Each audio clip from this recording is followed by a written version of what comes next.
Hello, Jewel School. I'm Laura. Thank you for being here with me today. We're going to do a ring today. We have these graduated gemstones, another version of this ring that I have done before in the past with these graduated crystals that we have. So I'm going to show you guys how to make this ring.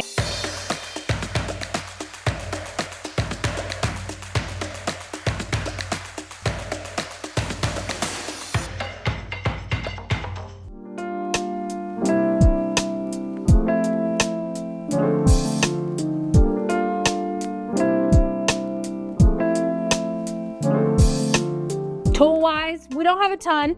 We're using a chain nose plier and a flush cutter, and then we are using our ring mandrel and our rawhide mallet. So flush cutter, chain nose plier, mallet, ring mandrel. For our wire, we are going to use our 20 gauge and our 24 gauge. So we're going to make our shank out of 20 gauge, and then we're going to wire wrap our rondelles with our 24 gauge. And then for our beads, I am using two different sizes from this Rondelle set. There's 4 sizes of each in the kit, but I felt like for this ring, I didn't want it to stand up too much off of the hand, so I went with the smaller of the 2 sizes. So we're gonna do just like a little mini graduation there at the top of our ring shank, and it doesn't go all the way around. The beads don't go all the way around, so it's really comfortable to wear. Really nice, feels really nice on your hand. So that's what we're gonna do. So the first thing that we are gonna do is we're gonna make our ring shank. It's really easy. I'm gonna get some of this stuff out of the way. So before we get going, this is like my favorite thing about this tool that I have, this tool set that we have. We've got these nylon jawed pliers in every plier. It's got a little section of nylon in there, and you can really straighten your wire out really nicely. So I'm going to do that before I even start with my ring, because I want a really nice smooth ring shank, and I want the wire nice and smooth around the back of the ring so that it's not uncomfortable on your hand right there. So I'm going to cut myself like 1.5 to 2 feet of wire.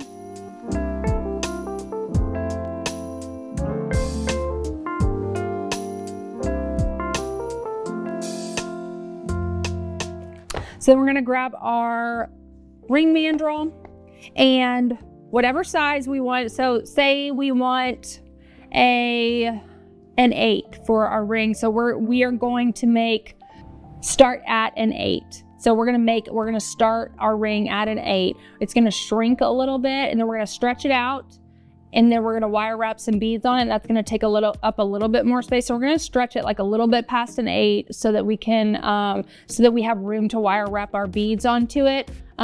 So yeah, we're gonna start at an 8, which is kind of like not what we normally do when we make rings. Normally we start like a size up or a size down, depending on what style ring. But for this one, we're gonna start at the size that we wanna end up with. So I'm gonna grab my wire here, and we're gonna go right onto the 8 mark on our ring mandrel, and we're just going to come around here a couple times. I just like to do twice on this ring because my purpose kind of in this ring series this is way too much wire, y'all. You probably need more like closer to like 1 foot to 1.5 feet and not 2 feet. Don't cut that much wire. Okay. So anyways, I wanted these rings to be really streamlined, and y'all have seen my other rings where the beads go all the way around. This is kind of from that same series. So we're right here at an 8. We've wrapped twice around our mandrel, and we're gonna come in with our pliers, and we're gonna take right at where they crisscross, we're gonna grab the top wire, and we're gonna point it down, straight down, 90-ish degree angle. And then we're gonna grab this bottom wire, and right at where they crisscross, we're gonna come up. So we're kind of starting our knot right there around the back. And then we'll be able to pull off here a little bit. We're gonna pull all the way off of our ring mandrel. And I'm gonna cut this wire because this is too much wire. It's way too much. All right, so we've got our little bitty ring shank here. And one of the most important things at this point is making sure that we're not crisscrossing these wires here, and we're keeping them nice and flat there on the back. And then we're gonna start to wrap our wire around the ring shank, and we're gonna come through here. We're just gonna make a teeny little knot back here in the back. So I've got one wrapped, and then I'm gonna come back around here. I'm gonna wrap this other one. And you can do another, like you can wrap more than once if you want. I'm gonna come back just across the top a little bit.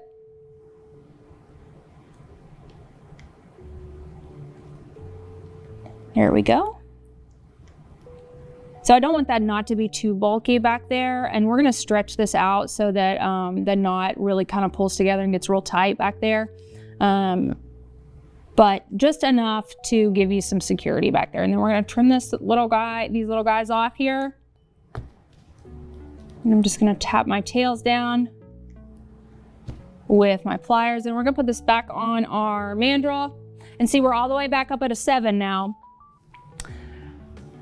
Let's see if you can see, or we're even smaller than a 7. So we're gonna stretch this back down past an 8, and that's really gonna pull that knot together in the back. And it's gonna give us, it's gonna work harden this wire for us and give us some nice stability. It's gonna help us, give us a nice sturdy ring shank to be able to wire wrap onto. And then I wanna kinda hammer this knot a little bit, not too much, but I just really wanna flatten it down nicely down there in the back. And then we're just gonna hammer our ring shank and really work hard in this really nicely.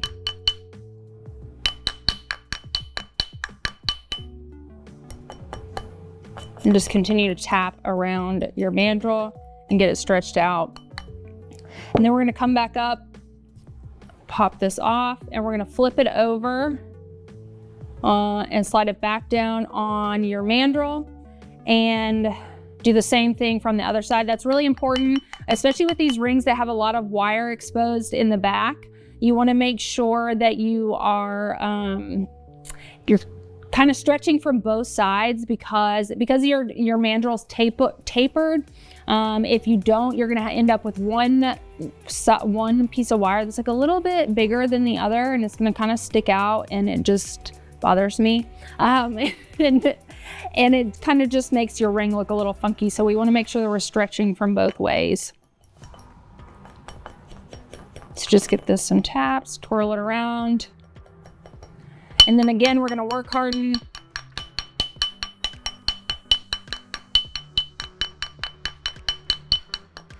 All the way around the shank. So that when we're wire wrapping our beads on here, this isn't gonna warp. And see how we're just like we're like a hair past an 8. You know, see that 8 right there? That's what we want, because we're gonna wire wrap these beads on here, and it's gonna take up some room on the inside of the ring shank. And so because you've got that wire going on the inside of your ring shank, it's gonna shrink kind of the inside, I don't know the geometry term for it, the inside like circumference of the ring shank, so it's gonna be smaller. So we're gonna need that little extra room. And once we finish wire wrapping, we're gonna put it back on the mandrel, we're gonna stretch it again, and we're gonna make sure everything's like nice and tight on there. But we wanna give ourselves a little bit of room, because that really, like that little quarter of a size can really make a difference for like us, whether or not it's comfortable to wear a ring or somebody's willing to wear a ring. If it's just like a hair too tight, I'm not gonna do it. So I like to get as dead on with my sizes as I can. So yeah, let's get started with our wire wrapping. Okay, so I'm gonna do 2 of the little ones, and then I'm gonna do 3 of the big beads. So we're gonna kind of taper up towards the front of the ring, kind of give it a little bit of like a tiara look, if you will.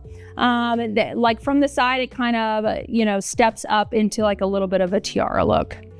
So that's why I like what I liked about using the graduated sizes in this ring. Okay, so I'm just gonna pull a couple of these off of my strands here. Okay. Now we're gonna use 24 gauge wire to wrap our beads onto our ring shank. So I'm just gonna pull myself like a foot, about a foot maybe, of wire. And then we're gonna start to we're gonna attach our wire to our ring shank. So I wanna come down on the shoulder of our ring shank, down to the side over here. And these beads are a little bit bigger than the ones that I use in my sample. So I'm gonna come a little bit further just in case. And I can kind of gauge when I'm doing this, like if I need to add another bead to kind of center this, then I will. That won't be an issue. So we're just gonna do a couple bear wraps around our ring shank. Making sure those are really, really tight on there. That's gonna be really important in being able to stabilize the ring and keep your beads centered on the top of your ring. And you wanna make sure that they're laying down nice and flat next to each other, that they're not overlapping each other, sitting on top of each other, and you don't have any weird gaps in between them. So I like to go in and pull all the slack that I can out of this little section. So I grab with my pliers down on the base of that tail right there, and I'm just gonna roll. And if you see, as I'm rolling, I'm pulling the slack out of the wire, and it's getting really tight down on my shank. So I basically just pull it until it breaks. And then we're just gonna tap that down. And then I've got a nice tight coil right there. It's gonna help me, it's gonna make my life a lot easier as we're wire wrapping around the top of the shank. So I'm gonna string my beads on here. So I'm gonna do 2 small. I'm gonna see how this looks. 2 small and then 3 bigs. And then 2 more smalls, and we'll see how that looks around the top before we actually wire wrap them on.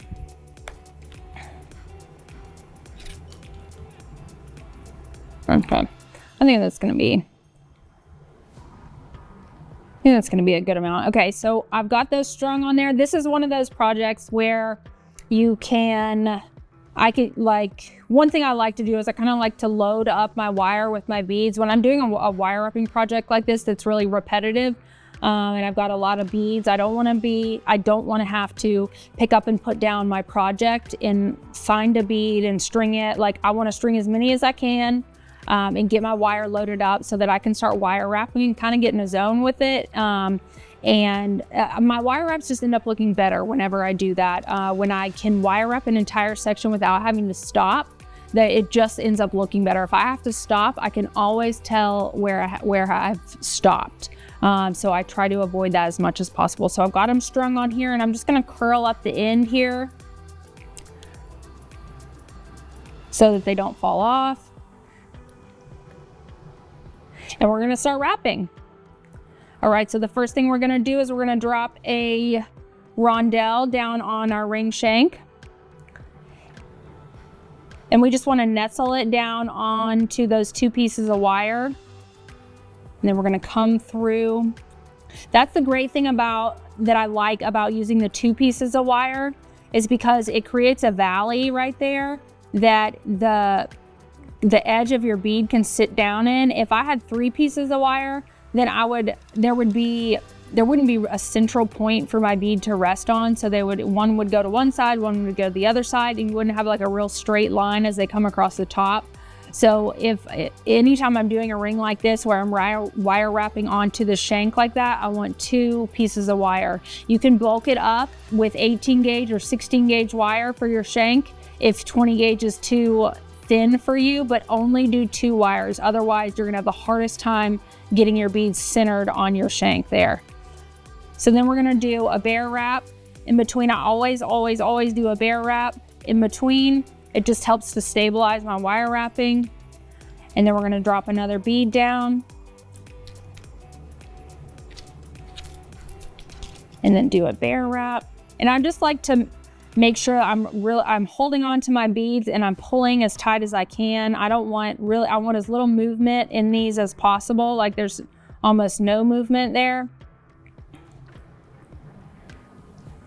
And that creates a better looking and a overall better functioning ring in the end if your beads aren't moving around on your ring shank, because as you guys know, with any kind of wire like this, if you move it enough, it's gonna break. So if you have slack in your wire anywhere, you're creating a weak point where you can kind of set yourself up for breakage in the future. And also you're creating like an opportunity for your ring to get caught on something or for something to get caught on your ring. And we don't want to do that. All right. So I'm just continuing to wrap these on here, coming around the side of our ring shank now.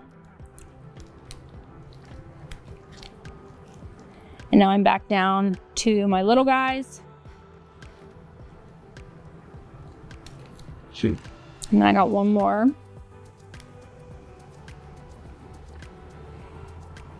Drop that down on there. And then I'm just pulling as tight as I can. And then we're gonna do three to four bear wraps here. So really tight, wrapping around your ring shank with no beads. Making sure that your wires are laying down next to each other and they're not overlapping each other. And then we're gonna go in again with our chain nose pliers, and we're gonna grab that tail there. I shouldn't have much slack that I can pull out of this, but I'm gonna grab a hold of my ring and that piece of wire, and I'm just gonna roll. Ooh, had more slack than I thought I was gonna. I'm just gonna roll my wire until it breaks. And then press that tail down. Ta-da. Just gonna try to, I'm a little off center, but I'm not worried about it. Push this around. Just a little bit. All right, now we're gonna drop this back down onto our ring mandrel. And we're gonna stretch it back out just a little bit. Get it back down to an 8. I'm really focusing on the back of the ring. I'm gonna hammer on my beads just a tad, really lightly, just to help stretch it out. But I'm really just focusing on the back of the ring.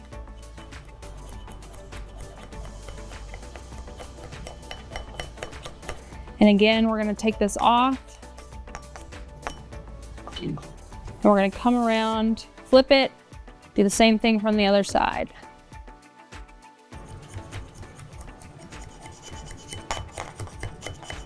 And we are like right at an 8. Just perfect.